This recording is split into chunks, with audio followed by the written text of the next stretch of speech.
Hello dear students, आप सभी का स्वागत है हमारे PRK IIT medical YouTube channel में। स्टूडेंट्स, जैसा कि आप लोगों को पता है, हम रियल नंबर को डिस्कस कर रहे हैं जो क्लास 9 का सेशन चल रहा है। अभी तक हमने आपको रियल नंबर का इंट्रोडक्शन क्लास बताया था। इंट्रोडक्शन क्लास में मैंने ये बताया था कि नंबर का डेवलपमेंट कैसे हुआ, ओरिजिन पॉइंट क्या था नंबर का। दूसरे में मैंने आपको नंबर जैसे natural number, whole number, rational number वगैरह को डिस्कस किया है दूसरे और तीसरे में। आज हम लोग क्वेश्चन को देखेंगे, क्योंकि जो भी बेसिक्स था उसको हम लोगों ने कर लिया है, तो लगभग बेसिक हम लोगों का कंप्लीट हो चुका है। अब जो बेसिक बचा है कुछ, उसको हम लोग क्वेश्चन के साथ ही डिस्कस करेंगे। उसके अलावा भी कुछ इम्पोर्टेंट होगा तो उसको हम डिस्कस कर लेंगे। आज हम लोग सबसे पहले क्वेश्चन को स्टार्ट करते हैं। जो जो इम्पोर्टेंट है उसको डिस्कस करेंगे। आज हम NCERT का एक्सरसाइज 1.1 को डिस्कस कर रहे हैं।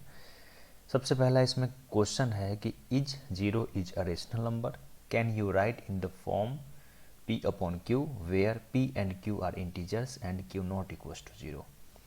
तो ये मैंने आपको बताया था कि q not equal to zero का मतलब होता है कि आप नीचे में डिवीजन फॉर्म में, यानी कि ये 1 अपॉन में 1 ये नहीं लिख सकते हैं, ये रॉन्ग है। ठीक है, तो कह रहा है कि ई zero is a rational number. तो क्या जीरो रेशनल नंबर है? क्या हम 0 अपॉन में 1 लिख सकते हैं? तो हाँ, लिख सकते हैं। 0 अपॉन में 2 लिख सकते हैं? तो हाँ, लिख सकते हैं। 0 अपॉन में 100 ये भी लिख सकते हैं, ये भी सही है। और 0 अपॉन में कुछ भी हम लिख सकते हैं, 5000 कुछ भी लिख सकते हैं। तो यहाँ पे क्वेश्चन हमसे ये पूछा गया था, क्या जीरो रेशनल नंबर है? तो हाँ, जीरो जो है वो रेशनल नंबर है।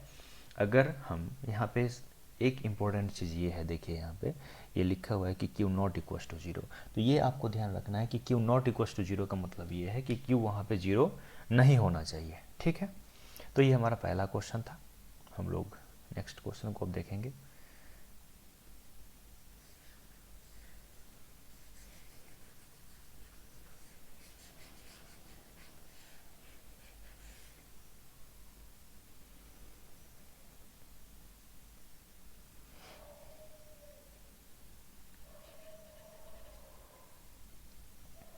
देखिए, इसमें दूसरा क्वेश्चन है, find 6 rational number between 3 and 4।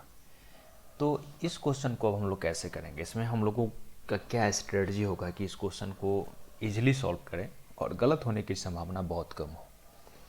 इसका सबसे अच्छा टेक्निक क्या होता है कि सबसे पहले इसमें आप डिफरेंस फाइंड कर लीजिए। डिफरेंस क्या होता है?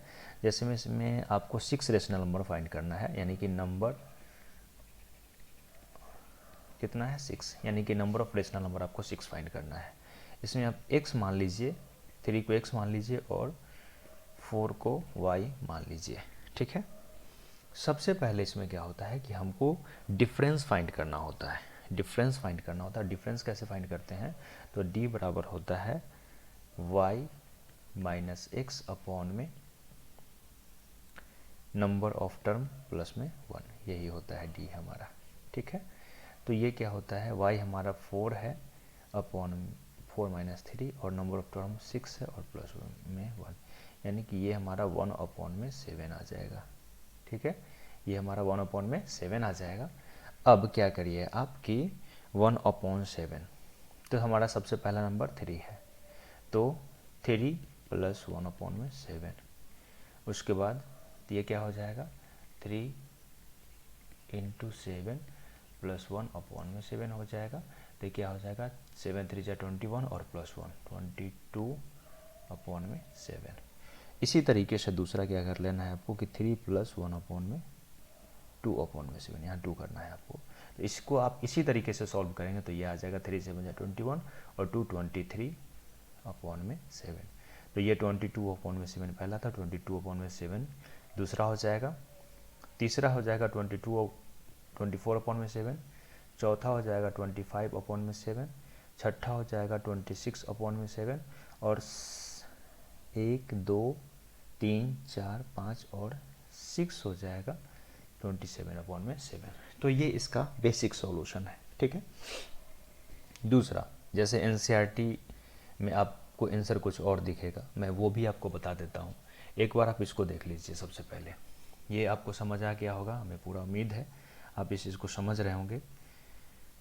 मैंने इसमें किया क्या है कि सबसे पहले मैंने डिफरेंस फाइंड कर लिया है। डिफरेंस फाइंड करने का ये फार्मूला सबसे बेहतर है। ये ऐसा प्रोसेस है जहाँ से गलत होने की कुछ भी संभावना नहीं होती है।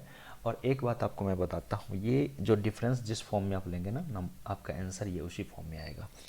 तो मैंने यहाँ से डिफरेंस फाइंड किया है और उसके बाद जो डिफरेंस आया है उसमें स्टार्टिंग से मैंने, जैसे 3 मेरा स्टार्टिंग पॉइंट था, तो यहाँ से मैंने 3 + 1/7 किया, दूसरा 3 + 2/7 किया, तीसरा 3 + 3/7 किया, ऐसे ही करते गया मैं। और 3 + 4/7 ऐसे ही मैंने सारा किया और मैंने 6 फाइंड किया है। ठीक है, मैं आपको एक दूसरा भी बताता हूँ। ये इसका बेसिक सॉल्यूशन था। जैसे मेरा यहाँ पे डिफरेंस आया था 1/7 आया था मेरा डिफरेंस। ठीक है, 1/7। अगर मान लीजिए कि ये डिफरेंस अपने मन से हम ये 1/8 ले लेंगे, अपने मन से मान लीजिए ये डिफरेंस 1/8 ले लें, तो भी हमारा क्या हो जाएगा 3 + 1/8। तो ये क्या हो जाएगा 3 × 8 प्लस में 1/8, यानी कि 24 और 1 25/8। तो पहला हो गया हमारा 25/8, 26/8, 27/8, 28/8, 29/8। 1 2 3 4 5 6 हो गया ना।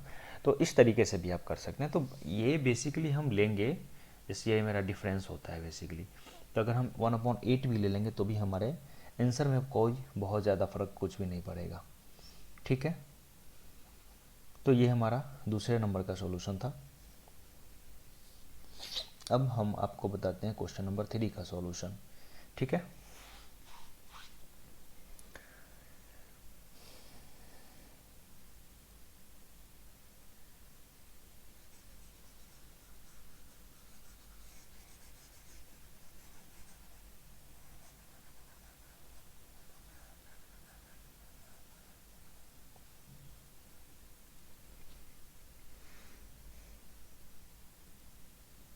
तीसरे नंबर में क्वेश्चन क्या है कि find 5 rational number between 3/5 and 4/5।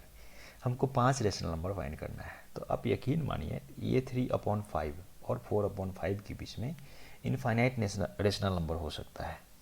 ठीक है, आप एक काम करिए कि सबसे पहले मान लीजिए कि 5 रेशनल नंबर आपको पता करना है, तो उससे एक ज़्यादा नंबर लेके, एक ज़्यादा, जैसे मान लीजिए कि यहाँ पे 3/5 है, तो इंटू 6 कर लीजिए ऊपर नीचे आप, ये /30।